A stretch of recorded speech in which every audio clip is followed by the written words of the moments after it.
Why does the Torah say there is only one God? But you say, Vocab Malone, there is a Trinity.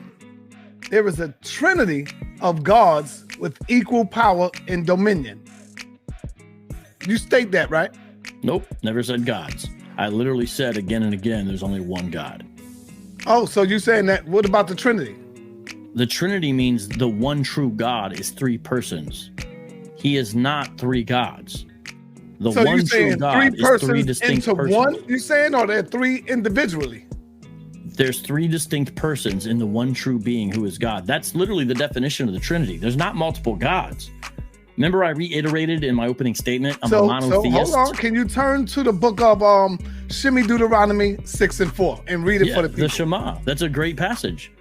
There's a great article I recommend to you. Let me bring it up here. Deuteronomy 6:4. It's a small article. Deuteronomy 6:4 in the Trinity. How can Jews and Christians both embrace the akkad of the Shema? And the answer is right there in the word akkad. So that's a Hebrew word. And where it says one, it's important to understand what that Hebrew word akkad means.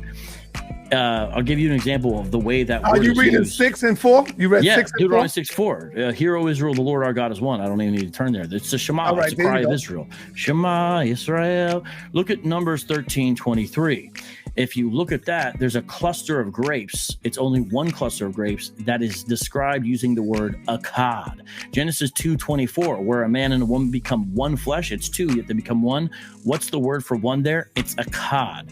So when you see akkad, it's showing a complex unity because you have two people yet being described as one flesh. You have multiple grapes yet being described as one cluster of grapes. That is the word in Hebrew that is used in the Shema, akkad. My point is, that doesn't rule out a complex unity within the one God. There certainly is only one God. We affirm the Shema 100%. We do not affirm the Jewish understanding because they don't accept Christ for who he is. And there's a beautiful passage where Paul essentially makes a New Testament version of the Shema, and Jesus Christ is included. Check this out. It's in 1 Corinthians chapter 8, verse 6. For us, there is one God, the Father, from whom are all things and for whom we exist, and one Lord, Jesus Christ, through whom are all things and through whom we exist. Notice he identifies one and yet names two. And he says the Father, all things and for whom we exist. And he says the exact same thing about who? The Son. That's essentially the New Testament Shema.